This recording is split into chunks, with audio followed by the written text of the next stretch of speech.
Dragons.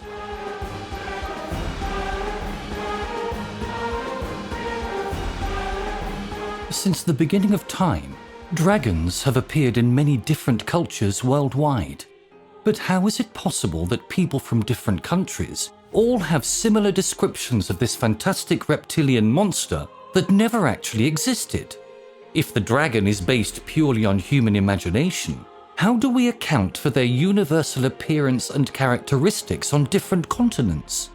In some cultures, the dragon represents pure evil, whilst in others, they are kind and good-hearted. But why does a dragon look like a dragon all over the world?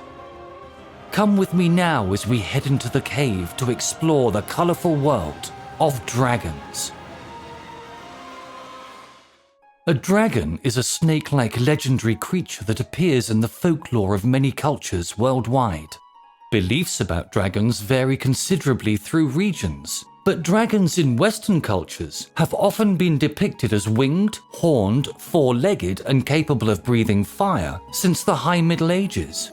Dragons in Eastern cultures are usually described as wingless, four-legged serpentine creatures with above-average intelligence.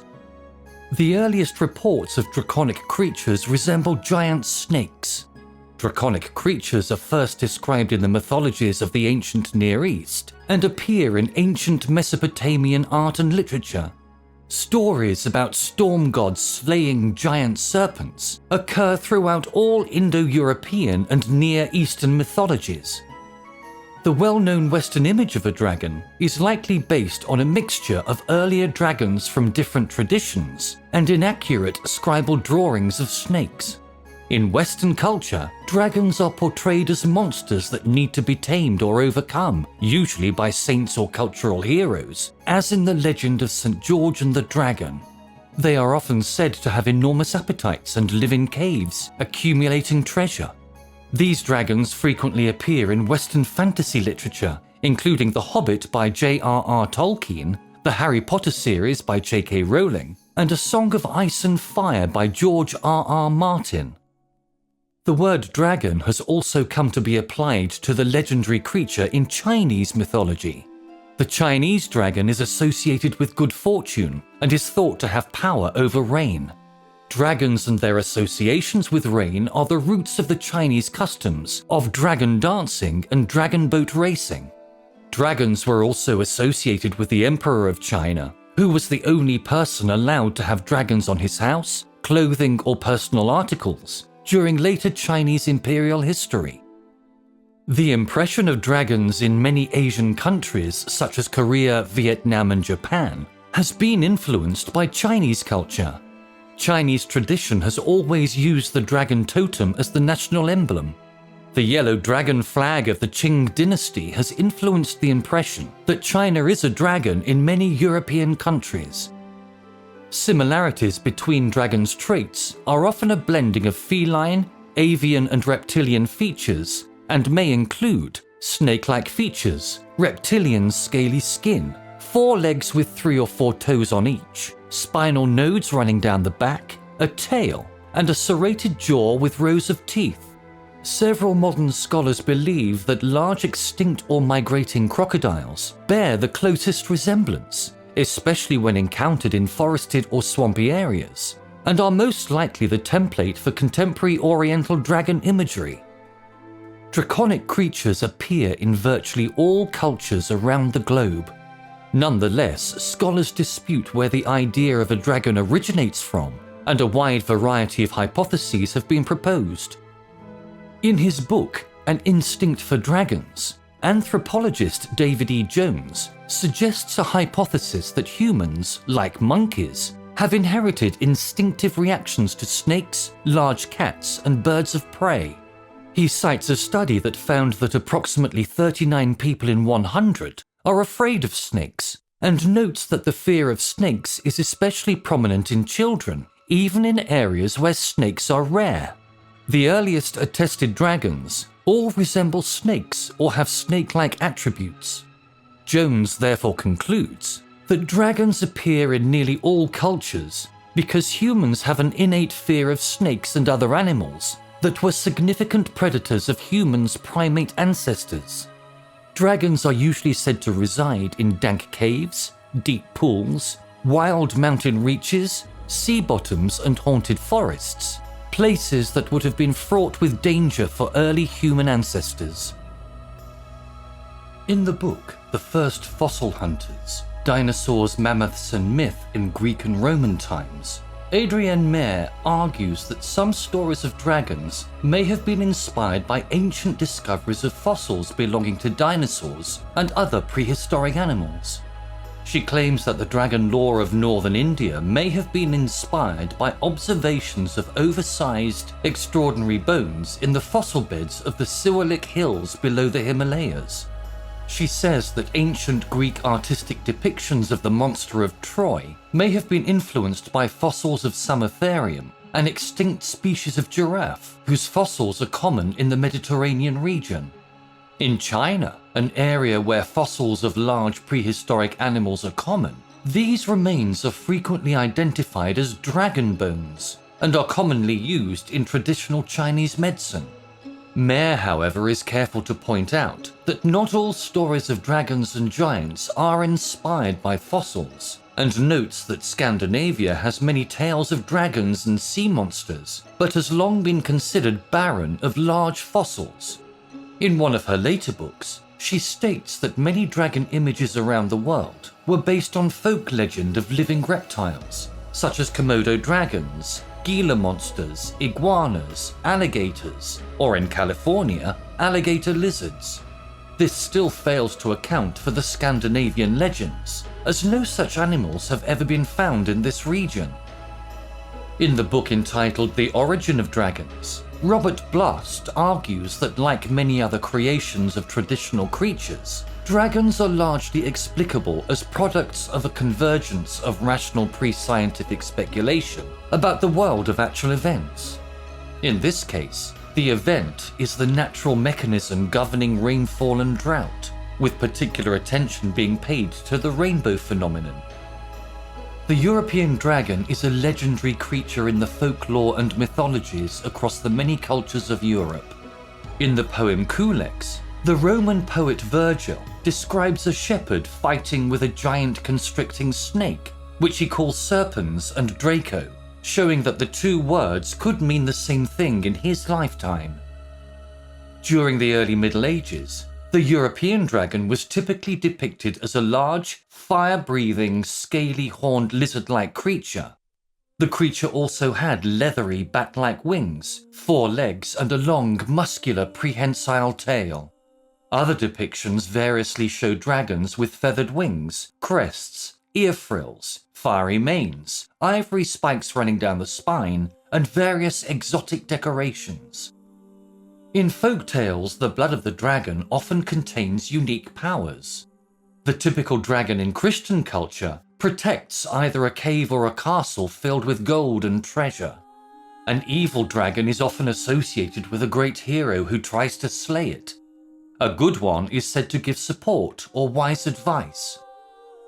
Although a winged creature, the dragon is generally found in its underground lair, a cave that identifies it as an ancient earth creature. Roman dragons developed from serpentine Greek ones, mixed with the dragons of the Near East. In the Roman Empire, each military battalion had a particular identifying emblem.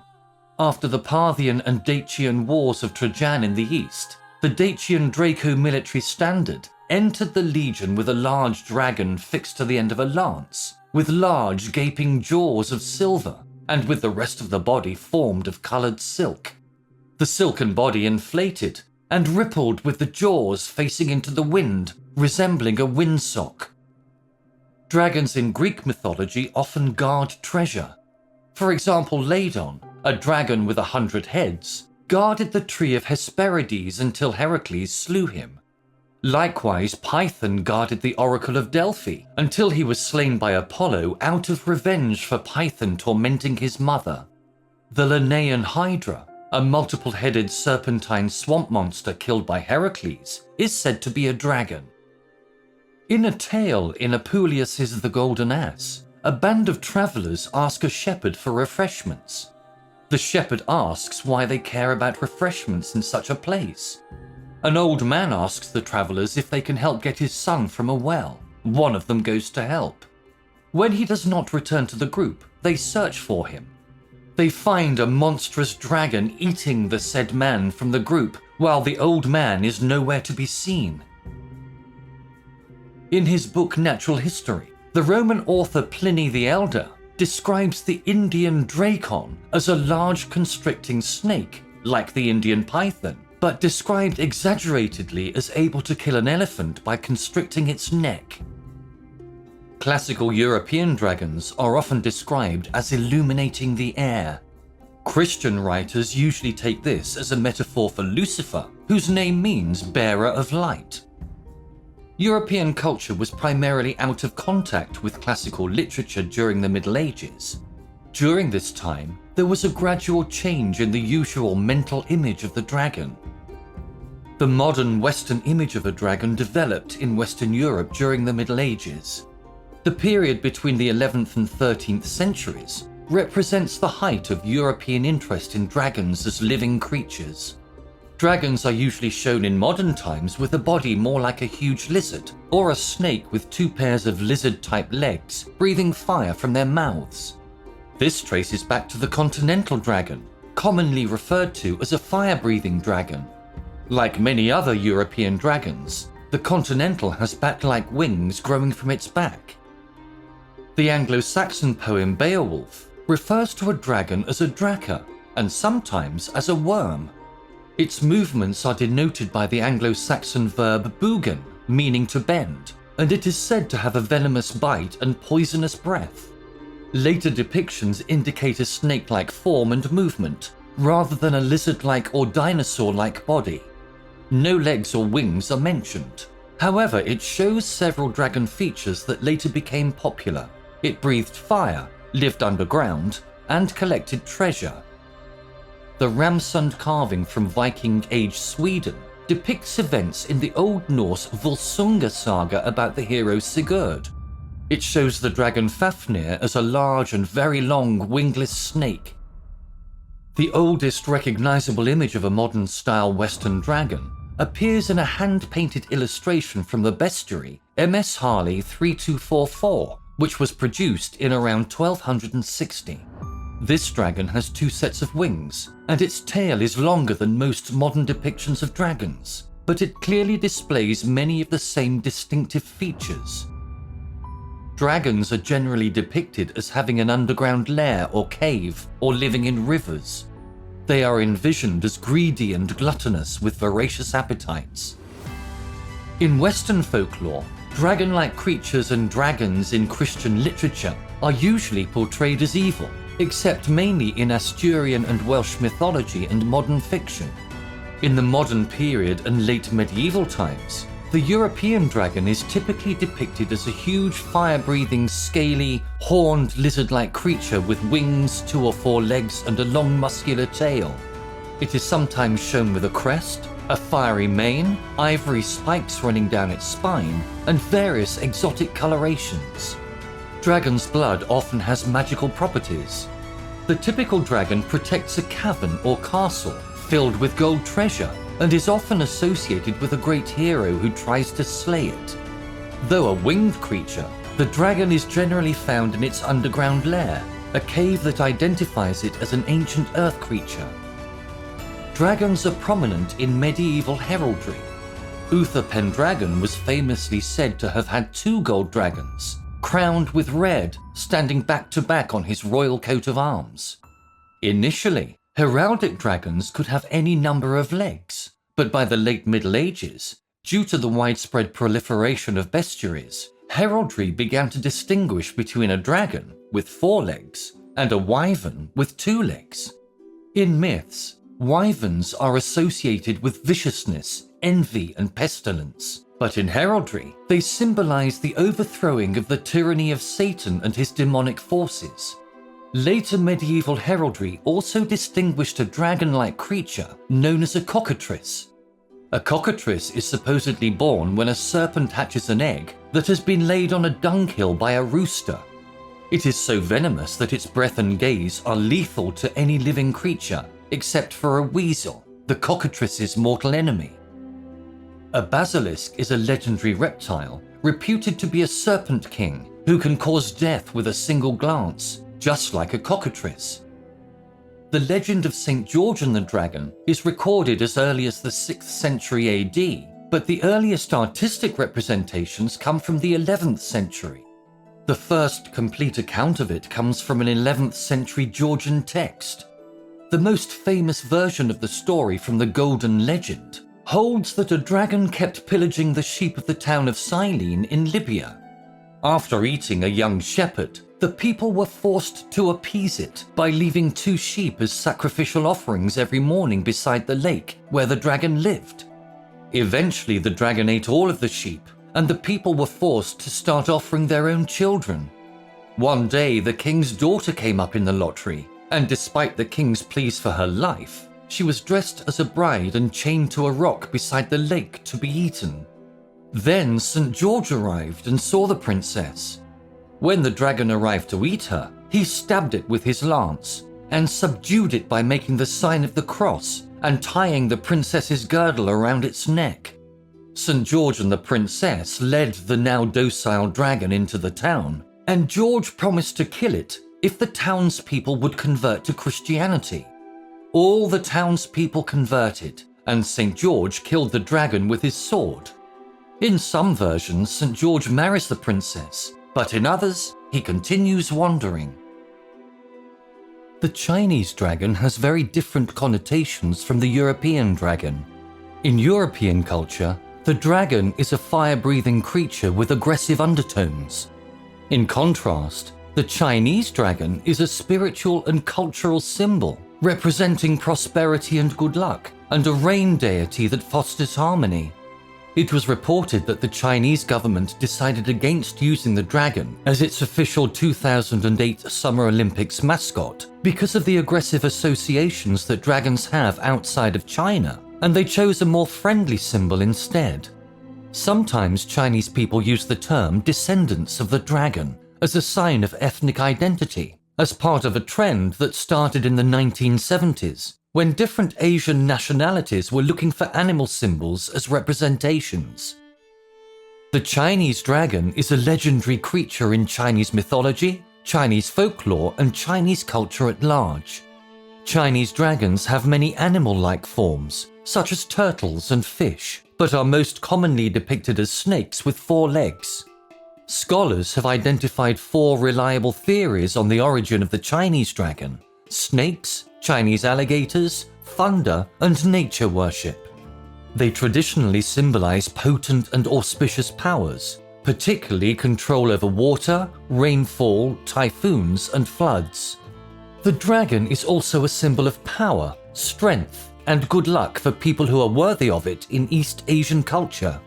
During the days of Imperial China, the Emperor of China usually used the dragon as a symbol of his imperial strength and power.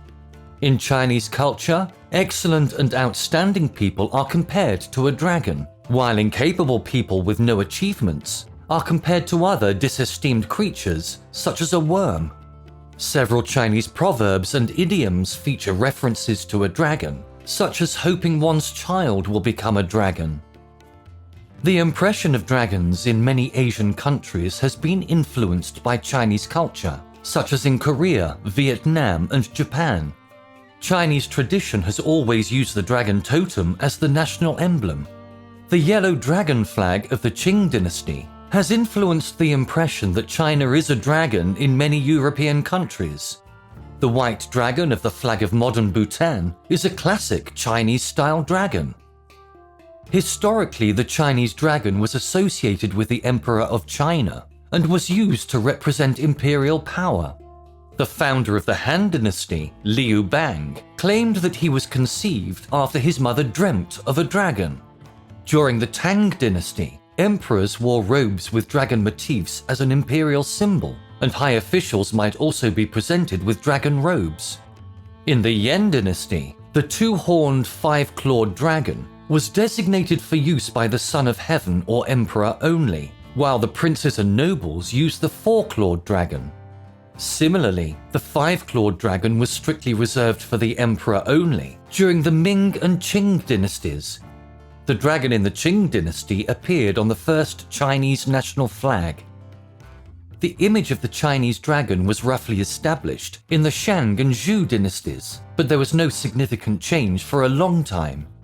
In the Han dynasty, the winged Yinglong frequently appeared in royal dragon vessels to symbolize feudal imperial power. Most of the dragon image designs used by the royal family in the Han dynasty are Yinglong patterns. Yinglong is a winged dragon in ancient Chinese legend. However, since the Tang and Song dynasties, the image of the real dragon symbolizing China's imperial power was no longer the Yinglong with wings, but the more familiar wingless yellow dragon of modern times. The dragon is sometimes used in the West as a national emblem of China, though such use is not commonly seen in the People's Republic of China or the Republic of China. Instead, it is generally used as a symbol of culture. In Hong Kong, the dragon was a component of the coat of arms under British rule. It was later to become a feature of the design of Brand Hong Kong, a government promotional symbol. The ancient Chinese self-identified as the gods of the dragon because the Chinese dragon is an imagined reptile that represents evolution from the ancestors and qi energy. The presence of dragons within Chinese culture dates back several thousands of years, with the discovery of a dragon statue dating back to the 5th millennium BC from the Yangshao culture in Henan in 1987. Some of the earliest dragon artifacts are the pig dragon carvings from the Hongshan culture. The coiled dragon or snake form played an important role in early Chinese culture. In the earliest Chinese writings, the character for dragon had a similar coiled form, as do later jade dragon amulets from the Shang period. Scales. The ancient Chinese referred to unearthed dinosaur bones as dragon bones and documented them as such. For example, Chang Chu in 300 BC records the discovery of dragon bones in Sichuan. The modern Chinese term for dinosaur is terror dragon, and villagers in central China have long unearthed fossilized dragon bones for use in traditional medicines, a practice that continues today. The binomial name for various dinosaurs discovered in China, Mei Long, means sleeping dragon. Fossilized remains of Mei Long have been found in China in a sleeping and coiled form, with the dinosaur nestling its snout beneath one of its forelimbs while encircling its tail around its entire body. The Chinese dragon evolved to become a mythical animal from its origins as totems or the stylized depiction of natural creatures. The Han Dynasty scholar Wang Fu recorded Chinese myths that long dragons had 9 anatomical resemblances. The people paint the dragon's shape with a horse's head and a snake's tail.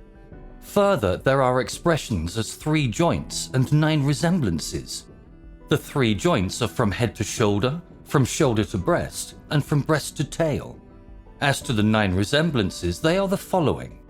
His antlers resemble those of a stag, his head that of a camel, his eyes those of a demon, his neck that of a snake, his belly that of a clam, his scales those of a carp, his claws those of an eagle, his soles those of a tiger, and his ears those of a cow. Upon his head he has a broad lump called chimu. If a dragon has no chimu, he cannot ascend to the sky. Other sources give different variants of the 9 animal resemblances. Sinologist Henry Doré lists those characteristics of an authentic dragon as the antlers of a deer, the head of a crocodile, a demon's eye, the neck of a snake, a tortoise's viscera, a hawk's claws, the palms of a tiger, the ears of a cow, and it hears through its horns, its ears being deprived of all powers of hearing. He also notes that others state it has a rabbit's eye, a frog's belly, and a carp's scales. The anatomy of other legendary creatures, including the chimera and manticore, is similarly combined from fierce animals. Japanese dragon myths amalgamate native legends with imported stories about dragons from China. Like those other Asian dragons, most Japanese ones are water deities associated with rainfall and bodies of water, and are typically depicted as large, wingless, serpentine creatures with clawed feet. The Japanese dragon is invariably figured as possessing 3 claws. A story about the samurai Minamoto no Mitsunaka tells that while he was hunting in his own territory in Setsu, he fell asleep under a tree and had a dream in which a beautiful woman appeared to him and begged him to save her land from a giant serpent that was violating it. Mitsunaka agreed to help, and the maiden gave him a magnificent horse. When he woke up, the horse was standing before him. He rode it to the Sumiyoshi temple, where he prayed for 8 days. Then he confronted the serpent and slew it with an arrow. It was believed that dragons could be appeased or exorcised with metal. Nita Yoshisada is said to have hurled a famous sword into the sea at Sagami to appease the dragon god of the sea, and Kino Sora Yuki threw a metal mirror into the sea at Sumiyoshi for the same purpose. Japanese Buddhism has also adapted dragons by subjecting them to Buddhist law. The Japanese Buddhist deities Benten and Kwannon are often shown sitting or standing on the back of a dragon. Several Japanese Sennin immortals have taken dragons as their mounts. Bumu is said to have held his staff into a puddle of water, causing a dragon to come forth and let him ride it to heaven. The Rakan Handaka is said to have conjured a dragon out of a bowl, which he is often shown playing with on Kagemibuta. The Shakihoko is a creature with a dragon's head, a bushy tail, fish-like scales, and sometimes fire emerging from its armpits. The Shifun has a dragon's head, feathered wings, and the tail and claws of a bird. A white dragon was believed to reside in a pool in Yamashiro province, and every 50 years, it would turn into a bird called the Ogoncho, which had a call like the howling of a wild dog. This event was believed to herald terrible famine. In the Japanese village of Okumura near Edo, during times of drought, the villagers would make a dragon effigy out of straw, magnolia leaves and bamboo, and parade it through the village to attract rainfall. The Korean dragon is similar to other East Asian dragons, like the Chinese and Japanese dragons. It differs from the Chinese dragon in that it developed a longer beard. Occasionally, a dragon may be depicted as carrying an orb in its claws or mouth. Like China, the number 9 is significant and auspicious in Korea, and dragons were said to have 81 scales on their backs. That's 9 by 9, representing yang essence. Dragons in Korean mythology are primarily benevolent beings related to water and agriculture, and often considered to be bringers of rain and clouds. Hence, many Korean dragons have resided in rivers, lakes and oceans, or even deep mountain ponds. And human journeys to undersea realms, especially the undersea palace of the Dragon King, are popular in Korean folklore. In Korean myths, some kings who founded kingdoms were described as descendants of dragons because the dragon symbolized the monarch. Dragon patterns were used exclusively by the royal family. The royal robe was also called the dragon robe. In the Joseon dynasty, the royal insignia featuring embroidered dragons were attached to the robe's shoulders, chest, and back. The king wore 5-taloned dragon insignia, while the crown prince wore 4-taloned dragon insignia. Korean folk mythology states that most dragons were originally imugis, or lesser dragons, resembling gigantic serpents. A few different versions of Korean folklore describe both what imugis are and how they aspire to become fully fledged dragons. Koreans thought that an imugi could become a true dragon, a yong, or miru if it caught a yeoju which had fallen from heaven. Another explanation states they are hornless creatures resembling dragons who have been cursed and thus could not become dragons. By other accounts, an imugi is a proto-dragon that must survive 1,000 years in order to become a fully fledged dragon. They are said to be large, benevolent, python-like creatures that live in water or caves, and their sighting is associated with good luck. Apep is a giant serpentine creature who resides in the Duat, the Egyptian underworld. The Bremner-Rind papyrus, written in around 310 BC, preserves an account of a much older Egyptian tradition that the sun's setting is caused by Ra descending to the Duat to battle Apep. In some accounts, Apep is as long as the height of 8 men with a head made of flint. thunderstorms and earthquakes were thought to be caused by Apep's roar, and solar eclipses were considered to be the result of Apep attacking Ra during the daytime. In some myths, Apep is slain by the god Set. Nehebkau is another giant serpent who guarded the Duat and aided Ra in his battle against Apep.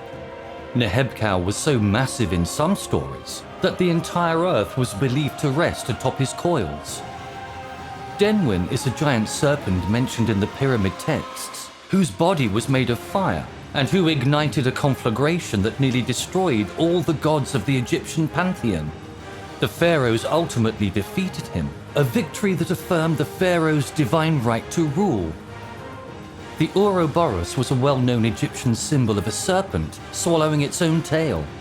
The precursor to the Ouroboros was the many-faced, a serpent with 5 heads.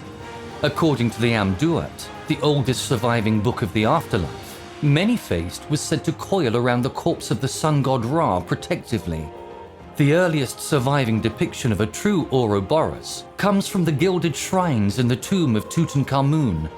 In the early centuries AD, Gnostic Christians adopted the Ouroboros as a symbol.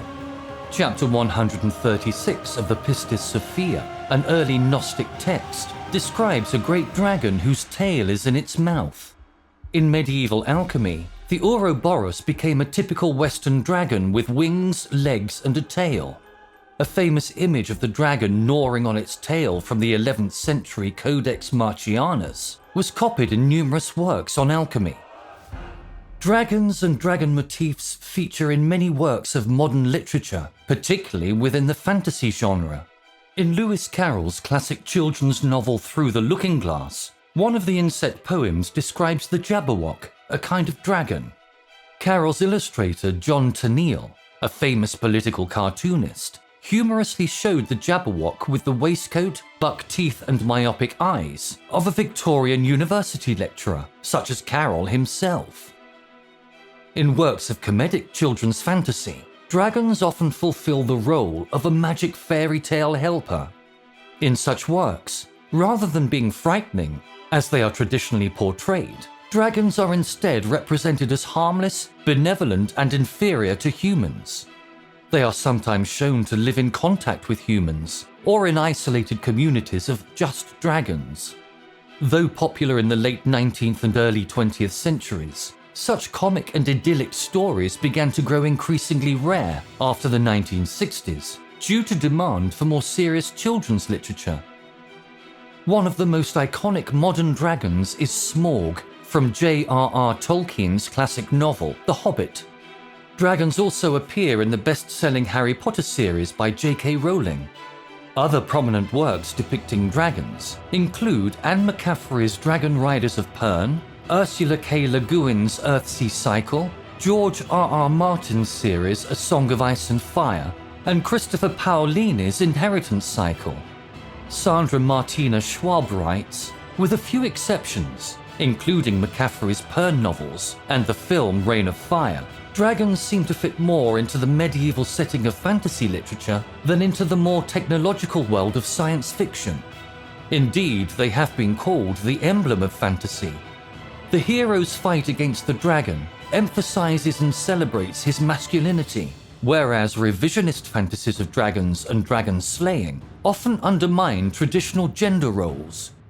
In children's literature, the friendly dragon becomes a powerful ally in battling the child's fears. The popular role-playing game Dungeons & Dragons makes heavy use of dragons. Although dragons have never actually existed, it's extraordinary how the images of dragons are remarkably similar wherever you go in the world. The creation of dragons is clearly based on humans' innate fear of certain dangerous animals, like snakes, crocodiles, alligators, lizards, and birds of prey. In some parts of the world, dragons can bring you good luck, but in others, they can be evil. Dragons have been with us for centuries, and will undoubtedly be with us for many centuries to come. So the next time you go on your travels, be on the lookout for dragons. Thank you for watching, and we look forward to seeing you next time.